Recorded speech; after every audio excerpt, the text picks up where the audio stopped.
Water quality describes the condition of water, including chemical, physical and biological characteristics, and usually, but not only, with respect to its suitability for a particular purpose such as drinking or swimming. In addition, water quality is essential to define the environmental status of surface or groundwaters.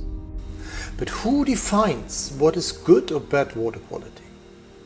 My name is Bernd Manfred Gavlik, and I will try to answer this question in the next few minutes.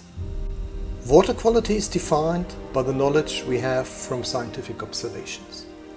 Whether it is good or bad is based though on a value system giving weight to specific aspects. For a thirsty elephant, any water it can digest will do, but the same water for a human can be very harmful. Perfectly safe drinking water will be harmful to any saltwater-based living being. And the same drinking water containing residues from chlorine-based disinfection will be perfectly fine in the United States and rejected in Europe. We see here that perception impacts water quality as much as scientific knowledge does. To manage water and its quality, we need to be able to measure it. And it is no surprise that today we dispose a whole range of different technologies to do so. Starting from the simplest in situ measurements and observations giving us information about acidity or salinity, or the more advanced technologies telling us something about chemical composition or even the ecological status of water bodies. We are able to see and spot changes even at molecular level. Modern satellite technology and remote sensing allow us to screen surface water for visible contamination or alterations, such as oil spills or algae blooms. Modeling helps us to explore and assess the hidden water quality or see its changing dynamics. The use of these pillars has been at the core of water quality assessment and favored obviously water quality assessment in high resource settings. Yet, water quality presumably matters most where access to clean water is the most difficult. And to compensate for this situation, much attention has been paid in the past to build capacities and somehow export water quality assessment approaches across the globe.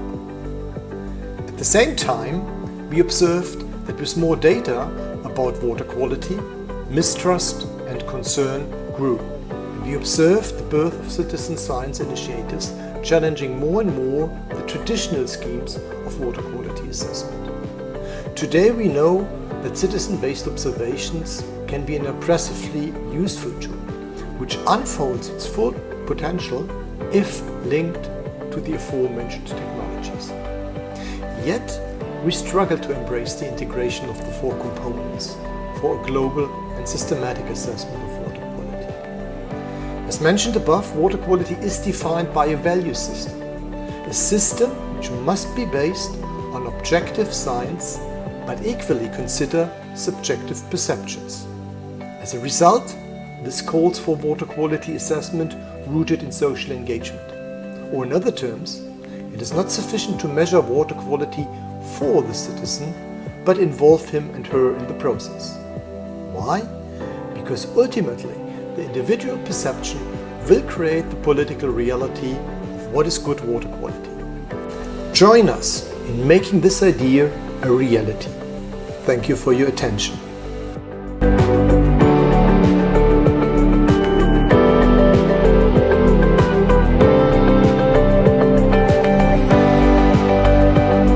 Warm regards from Rome. From a Catholic point of view, our relation with God and the preaching of the gospel cannot be detached from commitment to the common good of the whole human family in our common home, the condition that facilitate the meaningful and integral development of all. Our faith has social implications. Caring for the common good in the Mediterranean includes caring for migrants and people in need at sea. Remember the trip of Pope Francis at Lampedusa. It includes addressing crime, slavery, and any illicit traffic, or fishing, free riders. It includes the care for nature. Indeed, the Mediterranean is called Mare Nostrum. However, only with a sense of humility, wonder, and gratitude we can speak of this sea as ours. To care for this common heritage involves rejecting Senegal's way of acting. We cannot ignore massive pollution and biodiversity loss. For too long, it has been thought that the vastness of sea would allow for negligence. For too long, some attention has been focused on human tragedy at sea, yes, but without adequately facing the causes, which are often to be found at land. What happens at land about the Mediterranean? What kind of agriculture, business, governance, diplomacy, infrastructure, energy policies do we have at land? By its very configuration, the Mediterranean Sea is a crossroad of interest and social, cultural, religious, economic currents. It forces surrounding people to interact and dialogue. And dialogue is important for anthropological and theological standpoint. Listening to the others is also a way of listening to the Spirit of God, who surely works in others, explained Pope Francis to the bishops of the Mediterranean gathered last year in Bari. Dialogue and benevolence foster mutual understanding and respect. It's about sharing our history, our hope, our human dignity, and our responsibilities. It takes time and education indeed, but time is greater than space. This paves the way for processes, trust, collaboration, and real development.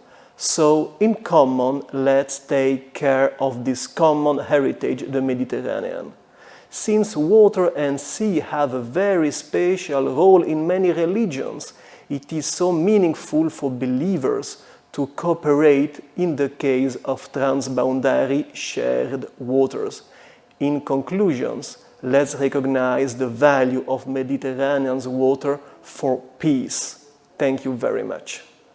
Hello, my name is Jan-Marco Müller and I work for the European External Action Service.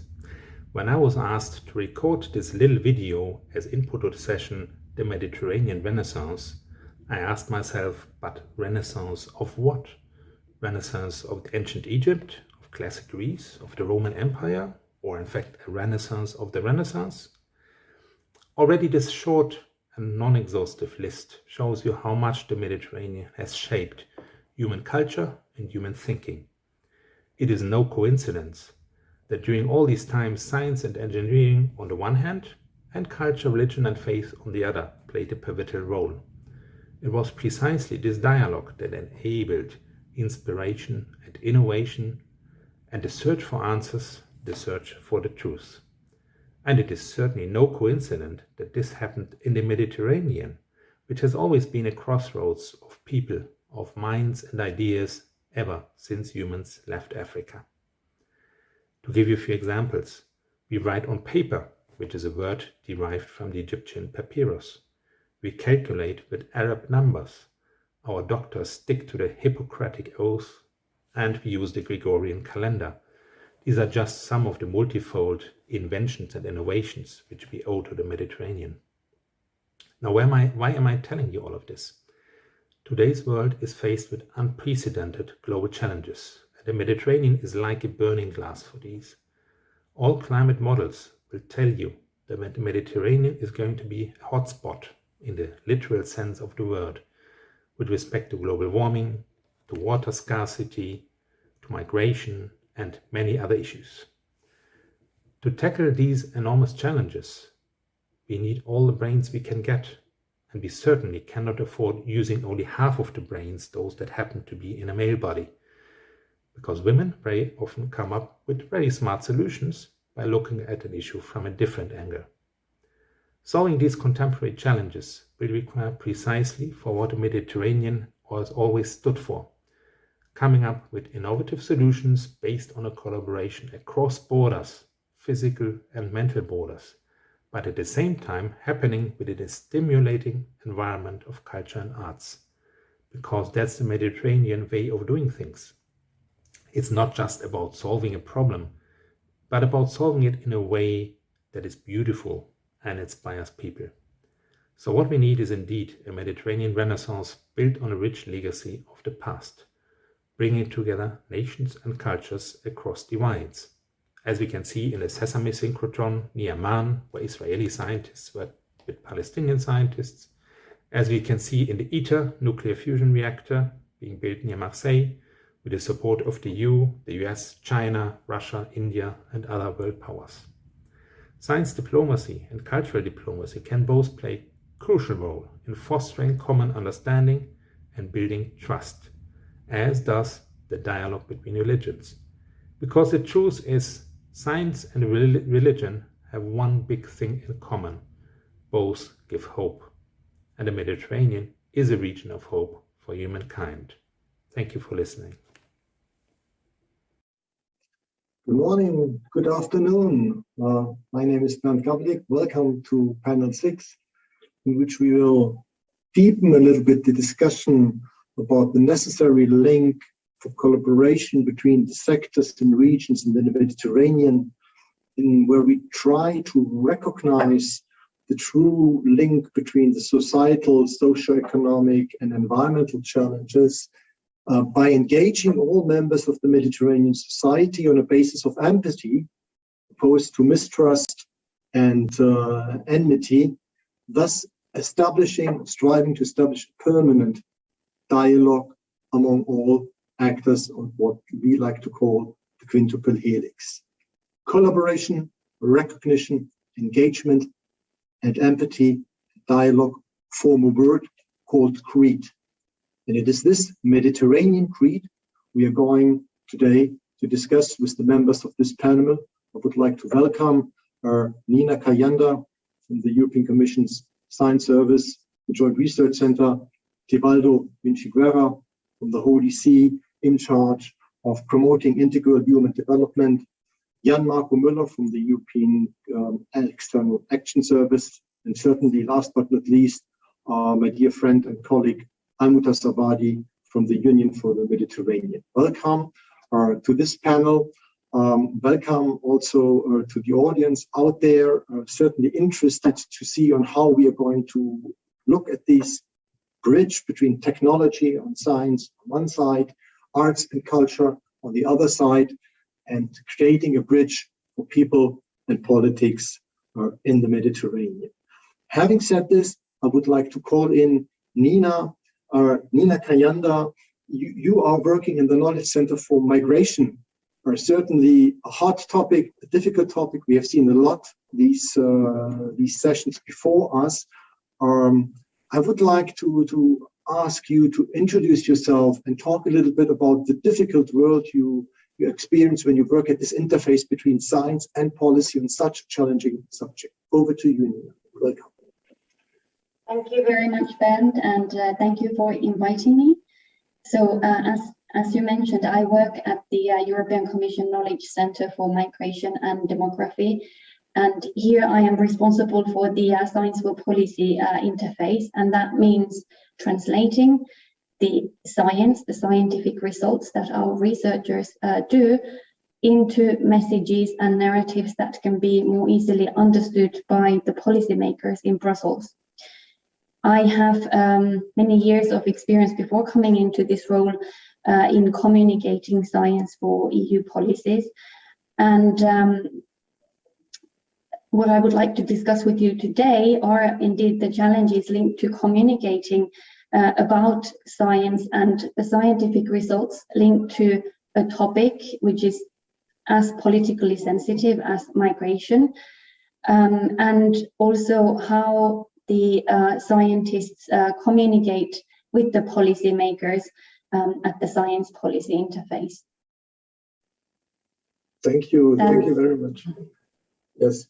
Jan, I would like to continue with you. Jan, you came into this meeting right before having had a meeting on science diplomacy. So it's your day-to-day business. Can you tell us a little bit more on what your job is in this organism external action service, which we know, but which maybe many scientists are not aware of. Over to you. Yes, thank you, Bernd. So I've been working now for many years in this, let's call it twilight zone between science and policy and diplomacy, and have seen many science advisory structures from the inside. And some time ago, it was still before the pandemic, there was a decision taken that the Joint Research Center, JSC, should send somebody into the ES as a kind of a liaison to inject science into the European External Action Service. And but then the pandemic came, and suddenly it grew much larger, much bigger. People actually became aware, guys, we need science, and if we want to manage a pandemic, then it's not sufficient to talk to, you know, foreign and security policy think tanks, but actually you need to engage with a lot of other scientific disciplines, epidemiologists, social scientists, etc. So the External Action Service is not really a foreign ministry of the EU. It's a service, as the name says. So what we try to do is to have a coherent voice of the EU at the international stage. Because obviously, if we act together as 27 countries, we can exercise much more weight and much more influence the global debates. And the big challenge here is, of course, we are facing a big transition of the planet, going from an old system, which is not sustainable anymore, to a new system. And the diplomats play a key role in this, because at the end of the day, it's not scientists who negotiate international agreements, it's diplomats. But they depend on us delivering the scientific facts. And what I do in my daily job is actually to explain the science to the diplomats. And it can be really from all sorts of corners of science. But also I'm kind of helping the diplomats to engage with different stakeholders. I'm also engaging, for instance, in a dialogue between religion and science, also at the international level. Because at the end of the day, we all need all of them together if we want to manage this transition. Because there are many people out there who are scared, who then vote for populist politicians, for instance. And actually, what we need to do is to engage with them. To engage with the people directly who vote then for kind of anti-science or anti-vaccine, etc. politicians, because we need to take their concerns serious and engage with them. Thank you, Jan. You mentioned the word religion, and of course now I have to hand over to Tebaldo. As a scientist, I am always surprised to see of how many of my colleagues are artists in their free time. But I'm equally also discovering that many of my scientists, like myself, are believers. They have a faith. And yet we manage pretty well, maybe because of your education, to keep this out of our business. Now, when I read your CV, promoting integral human development in the organization you are working for, of course, that shakes a little bit our perception of, oh, how can you do this? So, Tebaldo, what do you do? What is integral human development? How do you promote, and why the Vatican? What can we learn from you? Good morning to all of you. I hope you can hear me correctly. Warm regards from Paris, and I am really privileged and delighted to be with you today. So usually I'm based in Rome. I'm a layman and a father of a family, serving in the Vatican, promoting for an office calling dicastery for promoting integral human development. So in ancient Latin, the dignitas was really the dignity, the honor of an important soldier, a general that had proved that he was worthwhile. There is a total change of paradigm in the context of Christianity about this dignitas. Following the steps, I'd like to say, of Hebrew tradition and of ancient philosophy, we have this conviction that each man, each woman has this intrinsic dignity. So you do not have to prove anything. You as a human being have this dignity. This is what will be recognized in the major agreements after World War II. This is what is recognized as the cradle from which stem human rights and human duties also. So promoting human dignity is promoting a full-fledged, an integral humanism, an integral vision of the human person. So using the provocative stance of Pope Paul VI, some 60 years ago, he wrote that development cannot be merely economic. So we need something more substantial. So developing all the aspects of a single person, so culture, relationships, economics, political life, health, well-being, training, employment, so the whole human person, but then the whole society, so the whole human family. Development should not be only for a few lucky ones, and all the generations, so an integral perspective. Following your testimony as a scientist, well, I can share that in the encyclical letter Laudato Si, promoted and signed by Pope Francis in 2015, we received an invitation to listen to the cry of the poor and also to listen to the cry of the earth. I feel that science and scientists can be one of the voices of planet Earth, thanks to the studies, thanks to the research, your communications. So this is certainly a powerful channel of understanding and maybe assessing the relations between human societies and our common home Earth. For a believer, this has been created by God, and we are not the owners, we are not the master, only, let's say, called to care the time of our own life. So assessing the effectiveness of our own stay here on the earth is very important. The questions of subsidiarity, the question of sustainability is so important for all of us. What kind of world of economics, of diplomacy are we leaving to the next generation? Not only what kind of planet. This as a brief introduction as someone very much involved in networking, preparing statements, and in dialoguing with the church at national and regional level, as well as with international agencies and civil society. Thank you, Tibata. Thank you very much. You mentioned all the buzzwords. You mentioned the holistic perception of the individual, which I think is one of the big achievements in the Renaissance. Art and science, the Vitruvian man, which is so much more than only the sum of its single pieces. But you mentioned also right now the word economy. And with this, I would like to call in Almutas Albadi.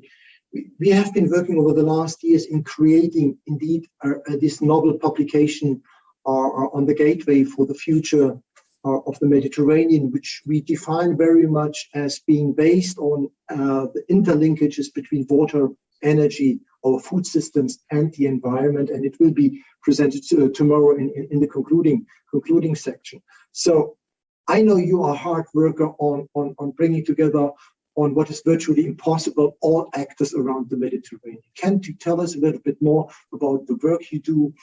What is the role of the Union for the Mediterranean, and what are the challenges you see on this issue of climate change and the related societal and environmental challenges? Over to you, Amitas. Thank you very much, Bernd. I'm very delighted to be among these very great groups that discussing a very vital aspects for our betterment of socioeconomic situation. As you said, what make it real is to tackle it from socioeconomic perspective, not only from economical perspective, but to make the socioeconomic aspect of it.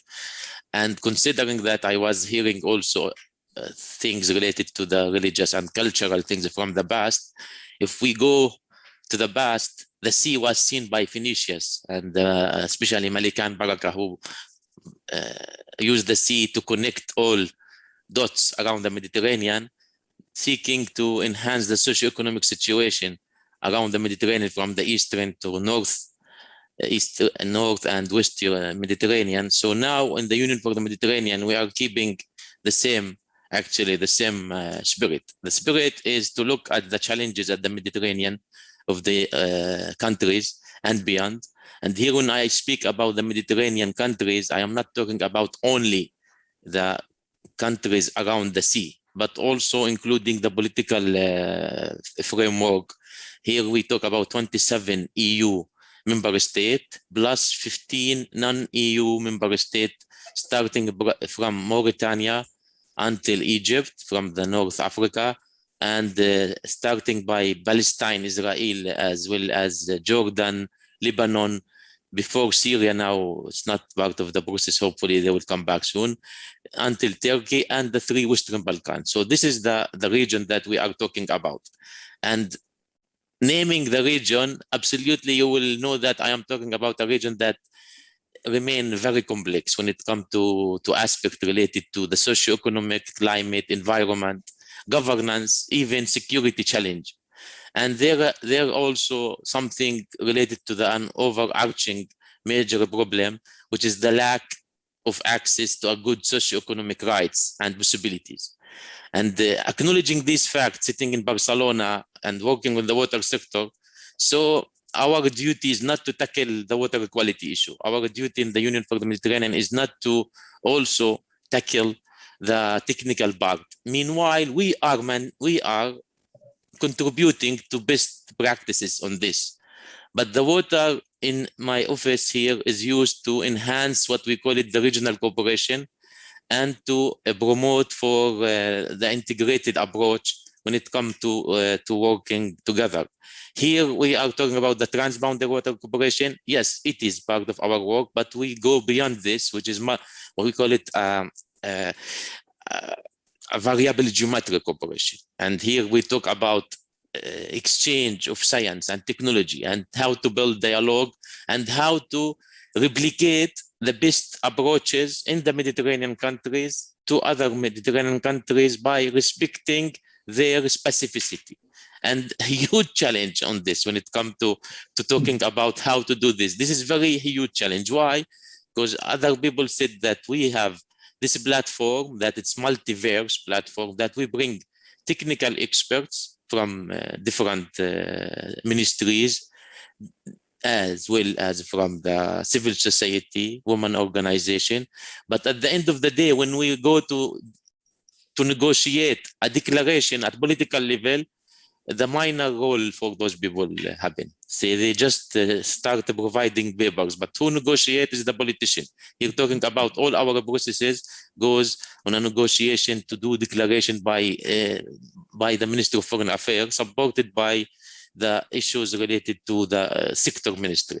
And when it comes to this process, here we acknowledge one of the most important things that we call it science diplomacy in the water sector, how to bring science on a very easy way and put it on a very attractive interface in order to be readable by everybody engaged, from youth, women organization to a politician. And this is why we burned with your organization and many other. We had invested a lot of time, effort to have this very illustrative gateway to the Mediterranean when it comes to highlight the value if we work together, first of all, and if we at national level build the interface between the 4 sectors that are really seen as a sector of burden to the Ministry of Finance. When it talk about water, energy, food, and preserving ecosystem, for minister, always they are seen by their, okay, please, we need money. But in reality, it's not like this. In reality, those 4 sectors leader, they are the creator of life. They are the creator of good socioeconomic situation. Without water, without energy, without basic service, food, you don't have life. So this is the approach that we are promoting at the Union for the Mediterranean, is to look at the 4 sectors from a different angle and how to make people understand how to create, to overcome the challenge when it comes to the socioeconomic situation. The challenges of the socio-economic situation is related to how to generate income, how to generate more jobs, how to generate more GDP. And the other part is how those four sectors can be mobilized to stabilize the situation. Because as an example said by our colleagues here, that migration, yes, people migrate to seek better life, and sometimes they migrate to run out of lack of resources. If we manage to make the water available, here we talk about technical solution, promoting non-conventional water resources management, promoting desalination aspect when it is possible to do it in affordable manner. This is the approach that the UFM Water Ministerial Declaration is promoting. Meanwhile, the trade-off between at political level is not easy. We acknowledge that we need to work on a different angle, which is capacitating those different ministries, let us say, or sector responsible on the added value if they start working together. Meanwhile, that we are not going to omit the border between the silos. The silos that are very important to be tackled, but we need to make the trade-off possible in order to achieve all related SDGs from SDG 2, 6, 7, 14, 11. And the most important thing in the Mediterranean is the engagement of the, what we call it, the whole government approaches and multi-stakeholder processes that will enable us to create more jobs and better life to the women, girls, young people who are somehow deprived from accessing opportunities. And creating equal opportunities for the citizen is something that we are working by tackling our water and the climate change problems with use more reasonable energy resources while preserving the environment and using the environment as another source to promote for a Green Deal, because the nature-based solution is something that create more jobs and create more also opportunities. Thank you very much. Thank you, Amita. Thank you. And wow, you threw in all the buzzwords. We got the whole picture here. Yet this is a panel discussion. Before I come to some of the questions coming in, Jan told me he would like to react a little bit on some of the statements made. So Jan, come in quickly. And I have a couple of questions to this. Just very quickly on what Dr. Winfried said from the Holy See. You mentioned the papal encyclica, Laudato Si. And if you think back to the Paris Agreement negotiations in 2015, there were two main documents on the table that influenced these discussions. The one was the IPCC report, and the other one was the papal encyclica. And I think the IPCC report alone would not have done the deal. It was the papal encyclica, which actually included a lot of scientific evidence, thanks to the input of the Papal Academy of Sciences, which kind of came from an unexpected corner, so to speak, and which in the combination of the two actually made the Paris Agreement possible. And we see it again playing out in the pandemic right now, where we both, religion and science, have one thing in common: we both give hope. And we, from the scientific side, we provide vaccines, which is one of the greatest success stories in the history of science, that we are able to provide vaccines in less than a year to a virus we haven't known before. But the vaccines won't end the pandemic. It's vaccinations that do. And to get people convinced to take the vaccines, we need the support from religious leaders. Tibaldo, you would like briefly to react on Quebec? Do you agree? Thank you very much. I cannot discuss the impact of the encyclical letter Laudato Si. Obviously, working with science is necessary to, let's say, shape what can be understood as the common good. So you mentioned the challenging link between scientists and diplomats, but also political leaders at all levels, so from the municipality to the parliament to the head of state and of government, are in charge of this so noble vocation of shaping or promoting this common good for the whole society. So here, the voice of ethics, of humanities, of religious, of genuine religious values is very, very important. Otherwise, there is the risk of falling only in this kind of technocratic paradigm that has been denounced by Pope Francis as providing a risk of homogenization. We will give the same solution everywhere without respecting the culture and the people. This was only a brief comment. Thank you. Thank you, Tebaldo. And what an interesting. Thank you, Gianmarco, for your comments. You should see the questions I get on the chat. This is very good. I have channel problems to erase all the questions, but let me start with a simple one. It all goes around this idea of the role of diplomacy, the speed of the process, and if we are missing something. And here comes, I read the question first, and then I will ask the lucky candidate who will I invite to answer it first. So the question is, to what extent can the scientist, but also the artist and the citizen replace diplomats in the creation of a global solution to the environmental challenges of the Mediterranean? Which is very provocative because it challenges the need for diplomats. Nina, I call you in on this statement. I call you in, you are a little bit more away from the diplomatics, that you're more on the science side.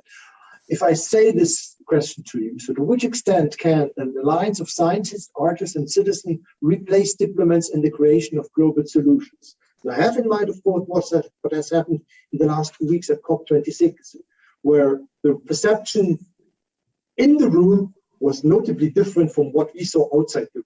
So how would you react to this question? What would you say to the persons out there? Well, maybe I can talk a little bit about the policymakers instead of diplomats, and the importance of a better dialogue between the scientists and the policymakers or diplomats.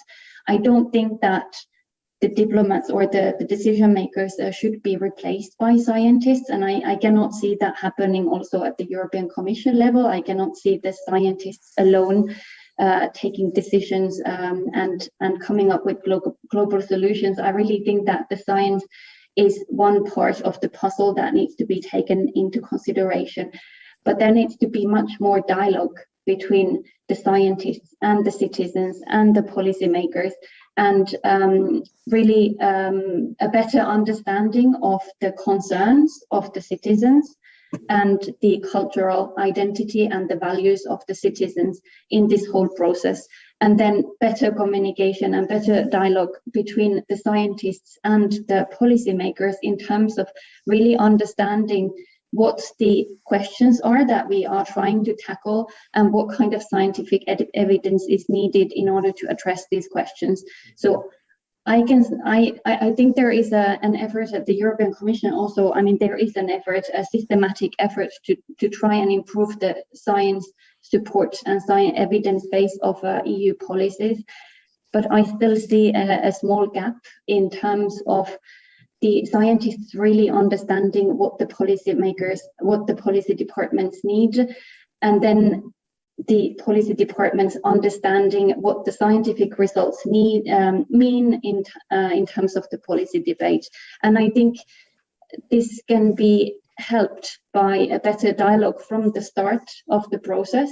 So by discussing well in advance when a process is started, what exactly is needed in terms of scientific evidence, and what the questions are, what are the policy questions that need to be answered, going quite a lot into detail, and that can also help save resources and time on the side of the scientists when they try and answer these questions. Thank you, Nina. You answered the science part. I'm still not happy on the answer on the art part. We're coming to this, but I would like to combine this question with another element, and I would like to hand it over to Almutas. I know, Almutas, you want to react on this one, because of course I challenged you as a diplomat. And I would like to challenge you more. Diplomacy is often a slow process where nobody can afford to say a word out of place. I really have assisted it. I've seen it myself.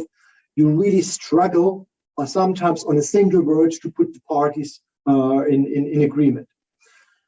Does it not mean that can become an obstacle to the process in overcoming the real challenges, in particular with regard to climate change and the environment, where we have a need for speed and urgency? So how do you see this? I mean, over to you. Try to give me a short and crisp answer, because I have a couple of other things. Over to you, Andreas. Thank you, Bernd. Actually, I agree with you that there are some processes that it's a time consuming, and you were part of these processes, as an example, in the Union for the Mediterranean, where we tried to couple between the narrative of only diplomacy with the science at the same table. So we could manage at the Union for the Mediterranean, to give another example, we call it ad hoc senior officials, where you find two representatives from the same country around the table, and you make the discussion. But the issue when it comes to the diplomat, it's not that they are complicated. They want to agree on a text that is doable, and they know that once they put it on a paper, that this text can be transferred to their national development plan, and to guarantee that there will be commitment. Out of this commitment, if from the north, there will be more funding to implement or cut emission or whatsoever, and the south the same. They put it onto their governance system. I don't think that we can ignore the role of diplomacy in our life. It is very important, but to couple it, you start thinking about this science art diplomacy, and we start doing this.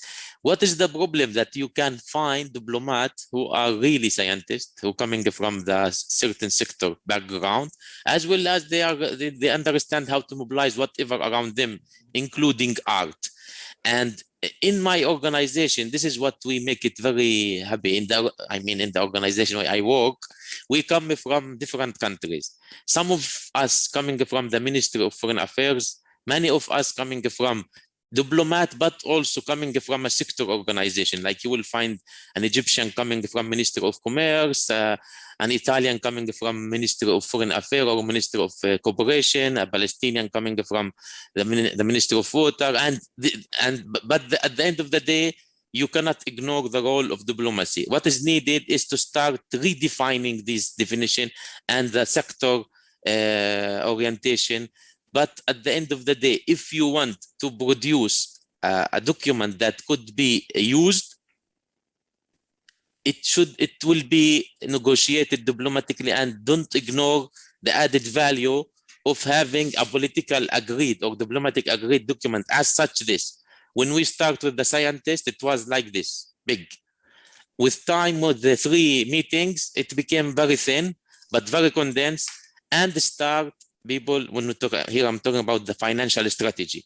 People start implementing its spheres. We need the science, we need the policy, we need the diplomat, we need all, but we need to give the space for all around the table.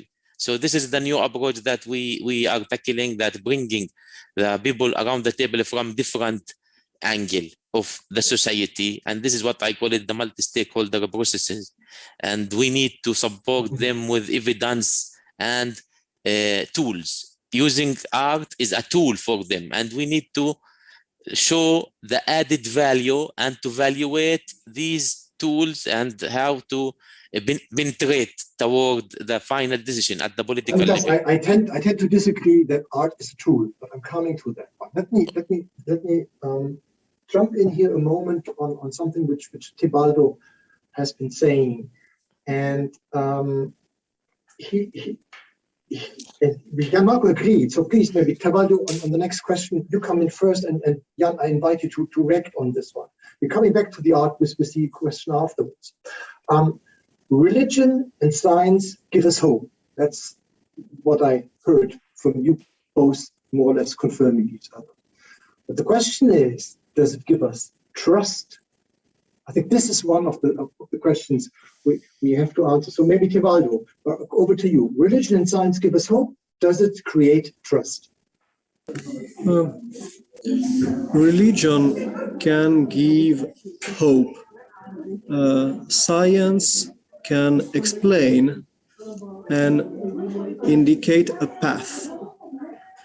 I don't know if it gives hope. The question is what are you doing with the indication of science? So science by itself, I wouldn't spend time on confirming the fact that science alone gives hope. Religion, at least the way I understand it and I serve it, gives certainly the sense of vocation, of a call to do something, to a meaningful life, and not only as creatures, we shall be judged at the end. However, already here in this own life on earth, whatever we do is certainly meaningful. So already try to do the good, to be just in solidarity here during your life. Trust in what? Trust in what, dear Bernd? So if it is in the ability of humans to rediscover, embedded into their own grammar, their own essence of being humans, the trust that there is the capacity for solidarity, for altruism, for commitment and sacrifice, for sure, yes. There is this hope because allow me to say, in each human person, we are called to see this kind of genius of will, of spirit pushed by God. And even non-Christians, even non-religious people, they bring this kind of specific dignity that really can allow humans to be humans. This is maybe a bitter joke, but it is quite easy for a dog to be a good dog. It is often hard for a human to be a good human, if you see what I mean. So there is a whole fabric, a tissue of values, of behavior, of comportment, from which can stem wonderful, deeply human behaviors. There is this challenging question, if some of you may remember, at the beginning of the book of Genesis, at some point, a brother killed the other one. Cain killed Abel. And then when God noticed this and asked to Cain, what? He answers, am I the keeper of my brother? Why should I care? Am I the keeper of my brother? So I believe that there is trust that everywhere human beings, women and men, can answer, yes, I am a keeper. What can help? This is the last chapter of the encyclical Laudato Si, culture, education, and religious values. It's three strong pillars that can always help. Thank you for this call on trust. It is beautiful. It requires time, but it is beautiful. Jan, I'm curious about your reaction on this. The issue of trust is absolutely essential, especially nowadays where we live in a polarized society where people sit in their echo chambers and in their trenches. And I think it's absolutely essential that we build this trust. Now, of course, here's a duty in the homework to do for science, because I think the very most important, the fundamental thing is that we need to be humble. You know, if we descend from our ivory tower, now we tell you what to do, and here's the evidence, this is a non-starter from the beginning. But I think the first thing is to engage in a true and honest dialogue with citizens and to show empathy for their concerns. I do not necessarily need to share those concerns, but I need to show the empathy. Okay, you have an issue here where you are worried about. Let's talk, let's engage about it.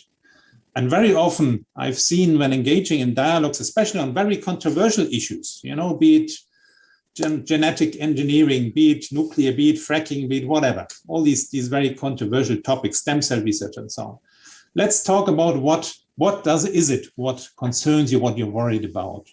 And very often when you then engage in a deep dialogue, then you see that actually science isn't the issue. Yeah, for instance, concerns about, moral things, about business ethics of multinational companies. And that's a very valid debate to have, but it isn't then a scientific debate.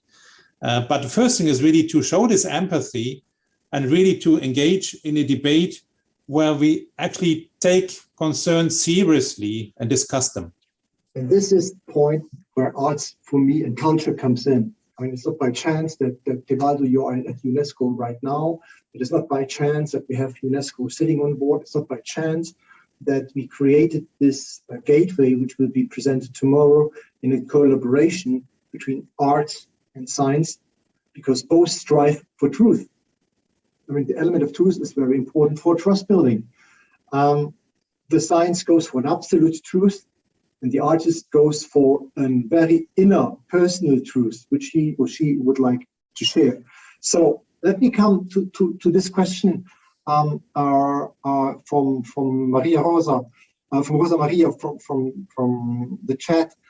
She is asking, according to her, there seems to be a new human growing in particular in the remoter parts of the world, so in less favored areas.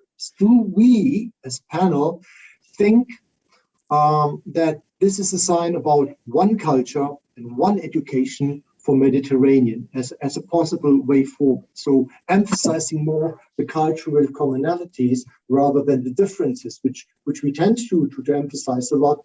So maybe a very quick reaction, because I have one more question I would like to have. I start with Nina, a very quick reaction. So what do you think about this idea of the Renaissance? Could that be an answer, a new human evolving, where we bring these different combining elements together? Over to you, Nina, and then I call in Almutas, Jan, and for last, Tevaldo. Very short answer on this, please. Yes, I'm not sure I totally understand the question about a new human, but I definitely believe in underlining similarities and the common values and the things that we share in our dialogue and in our communications. Maybe you can clarify that question for me. Yes, the new human is indeed that person that doesn't distinguish necessarily between the scientific rational perception or fact and the individual perception of it, but it tries to combine it and make a harmony out of it. And we see this in a negative side happening, because it's when it's abused. But the question is, isn't this now the time that maybe this can also be transformed into something positive? Well, I believe that there need to be linkages between the different parts of society, between the scientists and the policymakers and the citizens and the artists, and the this kind of, I don't know if you want to call them humans or just people who are able to translate the messages and who are able to create this kind of dialogue are really fundamental communicators. Also, the media, the role of the media in explaining things and in shedding light on the issues and highlighting the concerns of people. Yeah. Maybe somebody else wants to compliment. No, I call him Almutas, and I make it very sharp and crisp, and please direction crisp. If knowledge is power, Almutas, and scientists have it, how shall we share it that we are democratic? How do you react to this? First of all, absolutely, science is power, but it's not a power on the negative part. The science cannot be power if you keep it on the shelf or keep it on your lap. Science will be power if you shared it with other people, if you bring people around the table to explain how this science will lead to a betterment of socio-economic reality. For the one human things, the Mediterranean should stay the shared heritage. We have a Mediterranean that we call it shared heritage. We are sharing a lot of culture. Me and my neighbor in Barcelona, we call it the Cultura del Aceti e Vino. So we have similarity, but absolutely we need to keep all these beautiful differences that will make a very beautiful puzzle, which we call it the Mediterranean there, and support the puzzle with science, and support political people to guard this puzzle by scientific evidence-based solutions? Yeah, Jan, very quickly on this one. Well, I think we need to overcome this notion, here is society and there is science. This isn't like this, sorry. We need to be very clear. Of course, the citizens need to be part of it, part of the enterprise, which we do, for instance, through citizen science, by engaging citizens actually to be part of the science, to deliver even data to which then can be interpreted.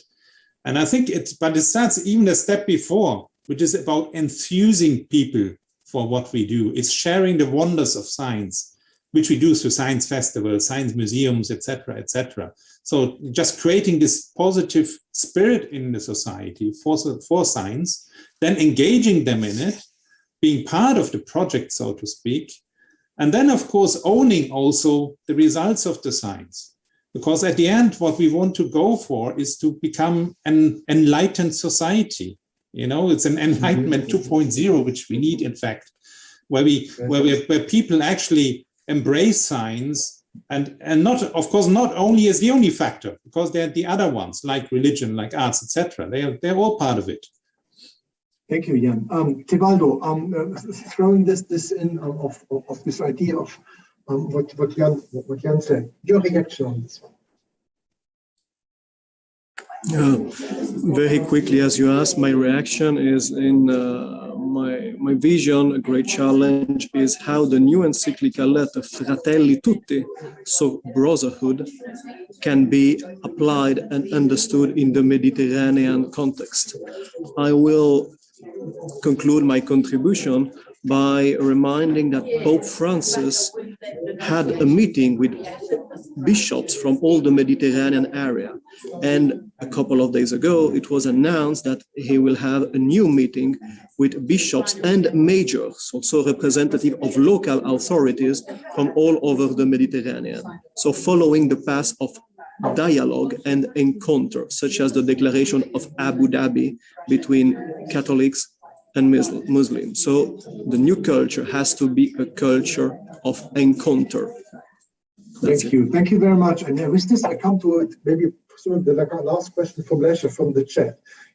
She comes back to the citizen science aspect, because I agree with what you have been said. But if we have this process about engaging and making them part of the process of producing the data, don't we risk to lose them if we don't empower them in designing the solutions? In other words, Almutas, you showed a very nice report, which is presumably defined by Greta Thunberg as blah, blah, blah.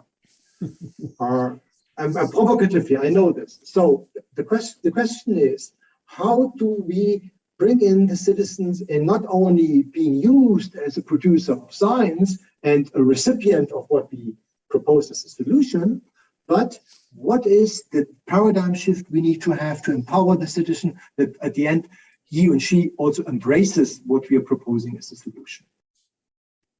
Jan, maybe you come in on this one. You have seen a lot in the world, I know that. No, I think that the solution is really to have this engagement throughout the whole cycle, throughout the whole process. You know, it's not just, you know, oh, I'm designing the question, now I'm asking the citizen, and again later on down the line I get back because they may provide some data, etc. But it is a continuum, you know, continuously, where we are part of the engagement with the society. And of course, there's some issues that are hampering this. For instance, science usually is located in urban areas. You know, universities are in cities. You know, and if we want to reach out to the whole of society, we need to be present in the rural areas as well. We need to be present in marginalized societies. And I've seen very interesting concepts for this, for instance, in South America. If you take the city of Medellin in Colombia, which 20 years ago was one of the worst cities in the world, where not even the police dare to enter into some quarters. And nowadays, they really used science and technology as the tool for a paradigm shift to really include the whole of societies, where from every point, even from the poorest favela, you can get into the city center with cable cars and really being part of the whole urban organism, so to speak, and everybody can be part of it. And science and technology is everywhere present in the public space. You know, it is these really how should I say, permeation of science into the society, and of course back feeding in from the society, feedback along the whole process. Okay, thank you. This is a very nice example, and this is actually what I'm looking for. I mean, we mentioned before the Hippocratic Oath. One of the sentences, if you read it in the Hippocratic Oath, is to admit the sentence, "I don't know."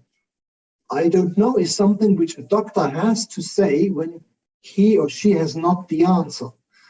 As scientist, I don't recall the last time that in a public discussion I saw a fellow scientist admitting, I don't know. They always invent something. And one of the reasons, by the way, why we're talking this way is also there's nothing as dangerous as a scientist armed with a weapon called PowerPoint, because that becomes a barrier in engaging. We use scientific knowledge, and I'm here criticizing myself as a scientist. We are trained to seek the recognition of our peers, but we are not trained to seek the recognition of who's paying us and for whom we work. So this brings us maybe for the last 20 minutes, which we have, a little bit to this idea of the ethics of science in sustainability. I mentioned already something on the word of along the lines of citizen engagement and what have you, and sharing the power of knowledge if we claim us to be a democratic society. I would like to focus a little bit more about our role as environmental actors, and the patient being Mother Nature, and compared maybe a little bit to what we have learned in ethics for medicine, for the medicinal area, for the medical area, where we come up to some sort of very firm principles. I mean, when the Hippocratic Oath was designed so many thousand years ago, it still was the first and is applied document of ethical standards of how medical treatment is done. I don't see anything like this for environment. Scientists typically stand themselves above the others on a desk and tell you have to do this and you have to do this. And yesterday, Naomi Zua said a very nice sentence which keeps resonating in myself. She said, "We cannot preach what we don't practice." I cannot be credible as a scientist trying to convince you to buy an electric car if I'm running a diesel. I cannot ask you not to fly on holidays if I'm, as a scientist, doing nothing else but flying from one conference to the others. So this is maybe something where we have also to reflect a little bit more about our own. Nina, how do you see this need for an ethical standard for the individual scientist? I mean, we are in a science to policy organization. How do you live this? How do you see this? Talking about migration, delivering data.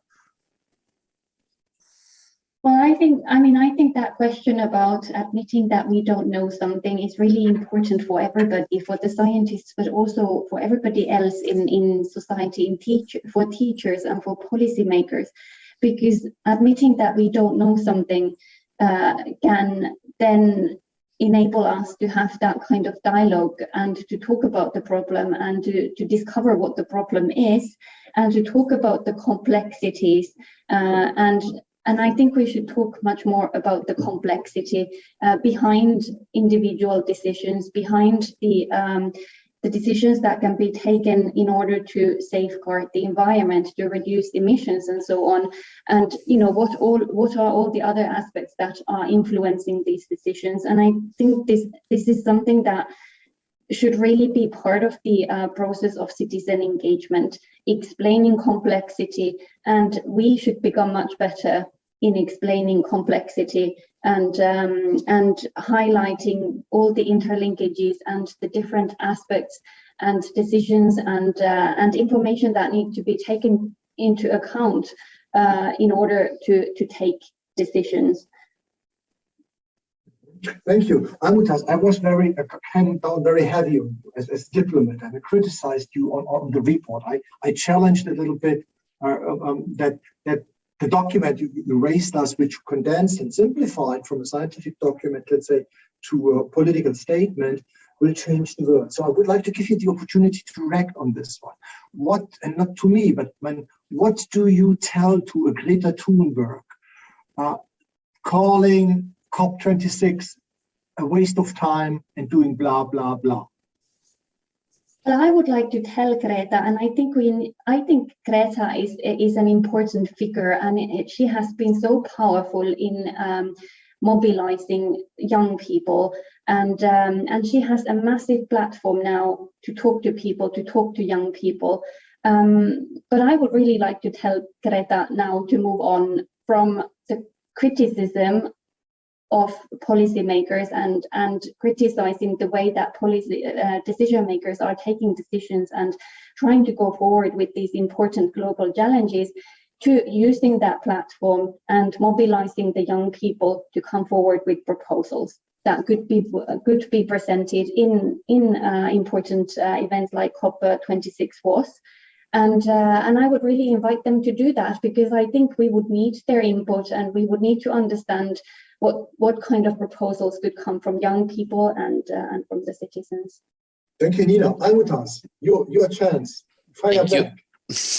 Thank you very much. We need more of Greta, actually, to keep pushing and to highlight that the future need to be tackled on a very different approach. We need to think out of the box. But at the same time, as said by Nina, that we need to follow also more positive approach toward influencing those decision makers. And as a scientist around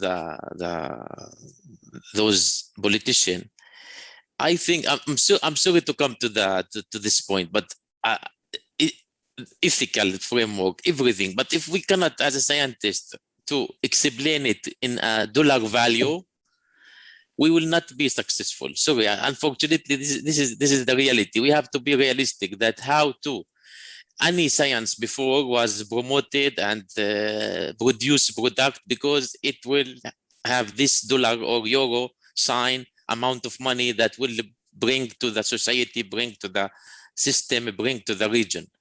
And now when it comes to the same, if we will promote the science when it comes to the environmental and the climate change we have to also be able to convince the young people and the politician that if we don't follow this approach, the scientific based approach based on the analysis of the past record and the prediction of the future behavior of the nature, in terms of also dollar value, that what kind of loss that we will lose when it comes to the problem, that because if you prevent a flood, as an example, you will pay less money than restoring a city that were flooded.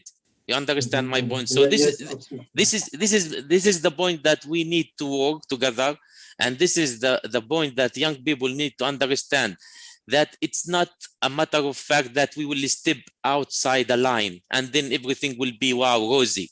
The issue that related to the way we live and the way we consume our product and the way that we promote for our ideal. As an example, absolutely, taking a plane is something very bad, but me and everybody is promoting for climate change. We take the plane and we travel from place to place, and our carbon footprint is really very high. But can we do another alternative? Yes, we can do, in case we look at a long-term vision that need to fix things that we related to the way we live, our lifestyle. My daughter, I have a daughter called Celine, and she's studying here in Barcelona. She's still 10 years old and always talking about climate change. When we go to the shore, that we need to do, not to use plastic, not to use. And at the end of the day, she will ask me, Dad, I need to have Coca-Cola and McDonald's. I am not against both, but at the end of the day, how she will eat, it's related to something that the fast life. So we need to change narrative on our product, how to use them. Yes, ecological products are important to the process, but they are not accessible. They are not affordable. So we need to think about putting a new system in order. And the new system is not related to a scientist write a paper. It's a scientist write a paper, and the diplomat negotiated it, and a politician signed it, and then legislator change the regulation, because all of these things that work in Barcelona, they will not work in Ramallah, because there are a set of regulation here, they are not there. So also the regulatory framework, the lawmakers should be engaged, and in order to translate this science diplomacy into a lifestyle. So this is what is needed. Sorry to be very complicated. Let me fire back here a little bit. I still challenge the types of reports which I'm writing them myself, that they are going to change anything.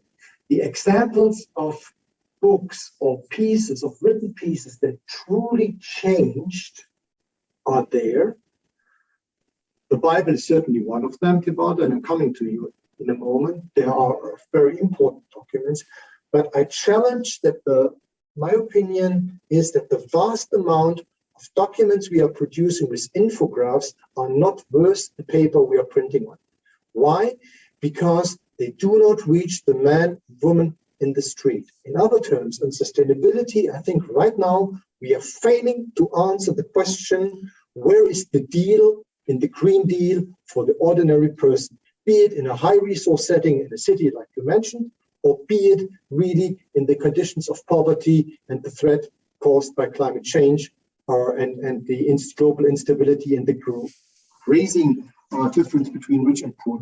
So, I agree with you. I agree with you, Bernd. I agree with you. I am not promoting for publication, and you know that we don't want to use ink more than the water available in the Mediterranean to describe the issue of water and energy. I agree with you, but look at the process. I was really not proud about this book. I was proud about the process that you end with this. The process brought scientists, brought civil society, diplomat, and official to produce it. And while you are producing it, it's not a matter of fact that I have an advisor who wrote this with 5 months to comply to the term of reference, and then I make let us make a festival, we have a very beautiful and colorful document. No, the process of engaging those people, I don't need afterward to read it, really, because it came from the process, like 2 years of a process that you are doing something that means that you are developing criteria, you are developing a national development plan. So any publication that will not be a result of a process, I don't believe on it. Believe me. So you're saying the process is important. Tibaldo, I would like that you react on it, because I know that you work with people on the ground having real problems and you try real solutions for them. Over to you.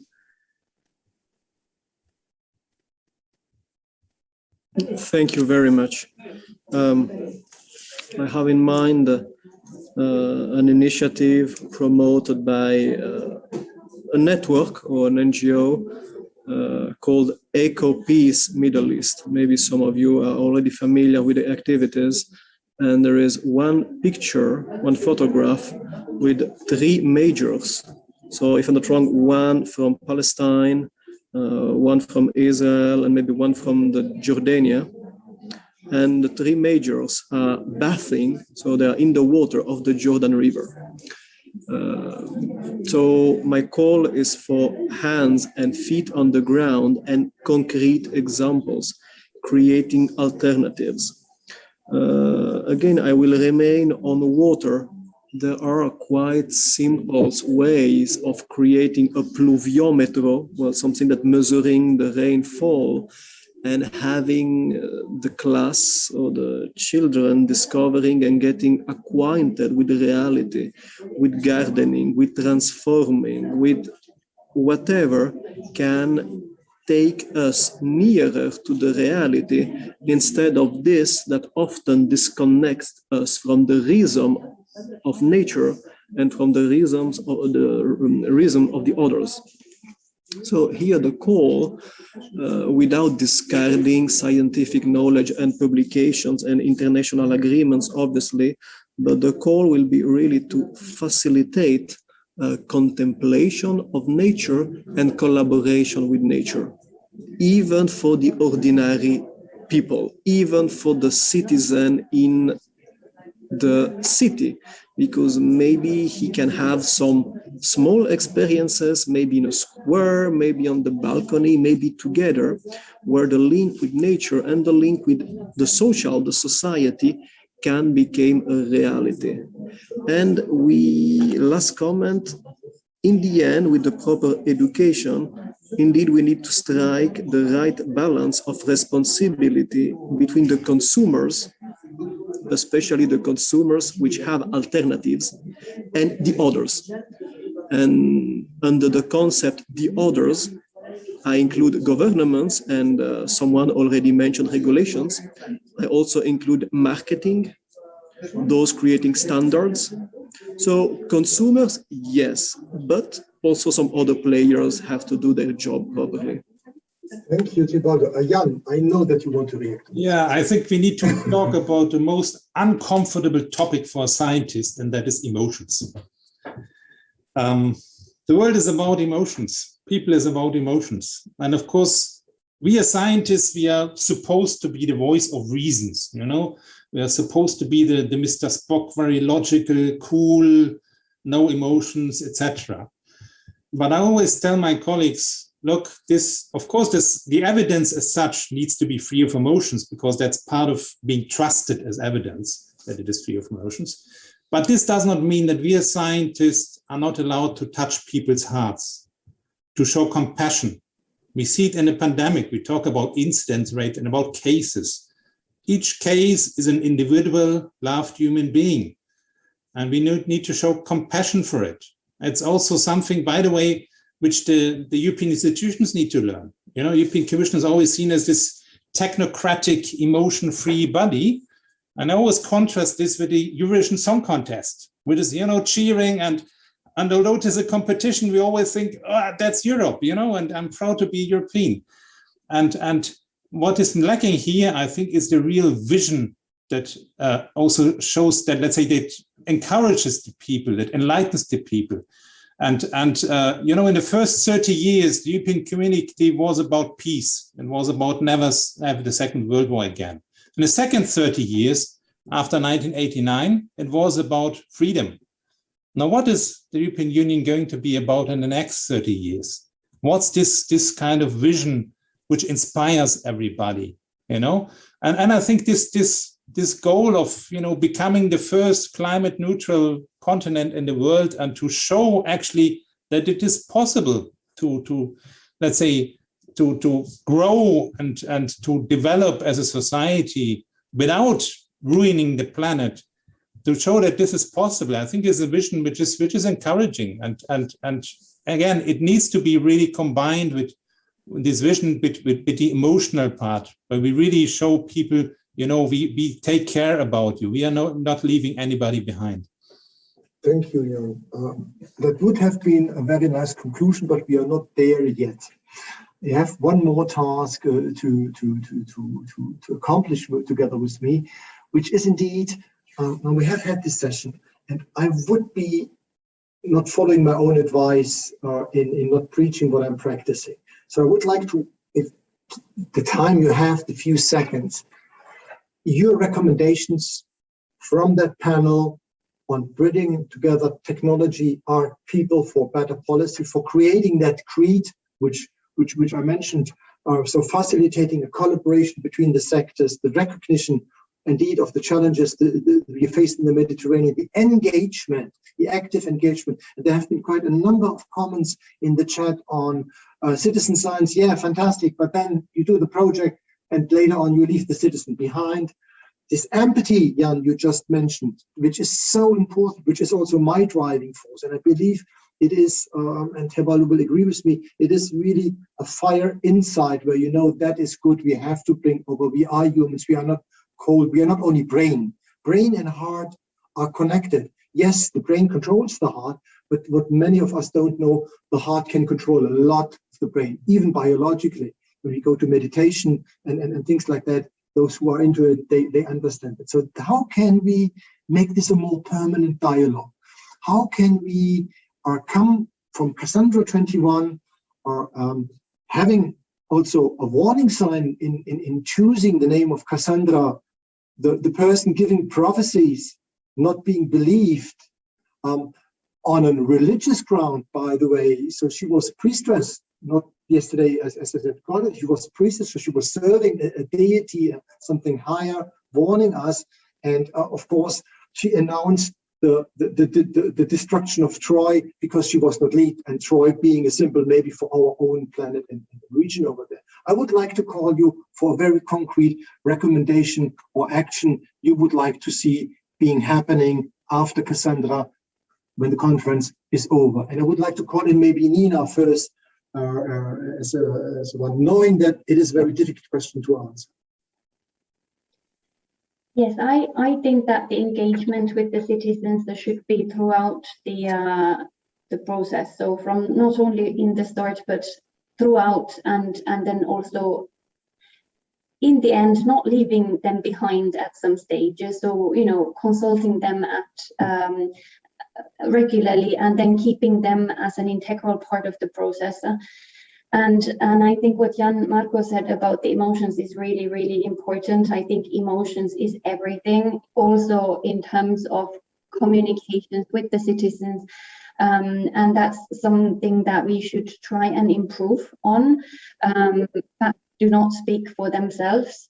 And there is scientific evidence from the JRC that demonstrates that appeals to emotion and personal beliefs and understanding the cultural identities and values are more influential in shaping the public opinion and engaging with people than just facts. So we cannot expect that, you know, by throwing facts out there as scientists, people will pick them up and then make something out of it. There needs to be a continuous engagement and also a dialogue about what these facts mean and what they mean for the citizens.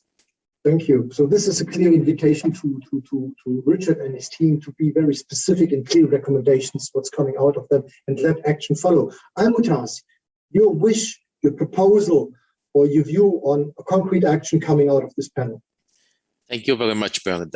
I really would like to have a community of a practice that they will not only stop producing a harmful product for environment because the bill or the fine that they will pay in a country, or because the regulation does not allow them, and then they move it to another country where this is allowed. So here I would like to see a community of practice that are doing things for the future to preserve our nature, to fight against the global warming by adding value by awareness, education, engagement, and also the issue related to, I always mention it, the stakeholder multi-processes, and build a new era of thinking at how we manage our resources. So this is my call. My call is to make community of practice not from one-sided. It's from everybody: diplomat, yes, politician, scientist, artist. And I agree with you now that art is not tool. Art is something else, but absolutely sorry for that. I call you in, Almutas, on this one. And you understand my point here. We need a community of practice that's mixing anthropology with theology at the same time. Thank you. Thank you very much indeed. Jan, for sure, you are hands-on, spot on when I call for concrete action. Well, I would say scientists, they usually make two mistakes. The one is they love to engage with people who love science, you know, who speak up for science. And of course, we have friends, and they're kind of a convenient echo chamber for ourselves. And the second mistake is we waste a lot of our time with the lunatics, you know, the anti-vaxxers and the populist politicians and so on. And we forget there's a huge majority of people who are perhaps unengaged with science. They're not pro or anti or anything. But they haven't discovered the value of it, because either they hated physics at school, or they didn't grow up in a home with books, or because they just feel scared because he might be too intelligent for them, or whatever. And they're very normal, ordinary people, and we need to get out of our labs and engage with them. See where actually their worries are, where their hopes are, where their fears are, and show what we as scientists can help to let's say, overcome these issues together with them, engaging in a true dialogue and picking up there and taking them with us in a kind of constant process of inventing the future. Thank you, Jan. That is very good message. Tebaldo. Thank you very much, Bernd. A few ideas besides supporting what has been already proposed by our colleagues. The first one would be to investigate, promote, and replicate good practices, real inspirational stories that work in the Mediterranean cultures at transboundary level. So whatever is meaningful, just to work on this. Second point would be whenever we consider new initiatives, new funding, new strategies, new projects, involve religion, philosophy, and anthropology since the beginning, not at the last day just for the group picture. Third point would be a fascinating voice, which is so close to the people, but also connected to science, is the voice of the medical doctor. He understands a lot, even emotions, no? And the way environment is impacting us, the way humans are affected by other humans, by the environment and pollution and endocrine disruptors. So this can be really a meaningful voice to be added for further involvement in the Cassandra framework.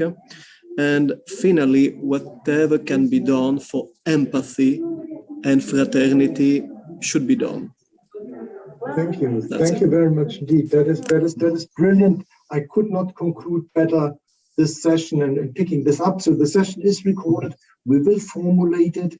I believe, and here, Almutas, I kept back a little bit. We have created the gateway for the Mediterranean part of these elements. It's a stepping stone. It's not the final product.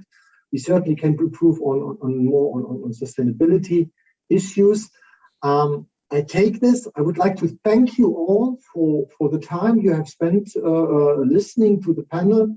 I really feel privileged to have had the panelists. So let us give a virtual applause to Nina Kayenda from the European Commission's Joint Research Center, Almutas Abadi from the Union for the Mediterranean, and Jan-Marco Müller from the External Action Service, together with Tebaldo, Vinci Guerra, and myself, Bernd Gablik, really spent quite intense 1.5 hours. Thank you very much, my dear friends. Let me conclude with a sentence which Jan-Marco will love that I'm saying it at this place, because it's really something we share together, and it shows something about that we scientists have emotion, live long and prosper. And I see you for the follow-up tomorrow. That was an excellent session. Thank you very much. I hope to see you soon in reality. Thank you again. Thank you very much. Thank you. Au revoir. Thank you.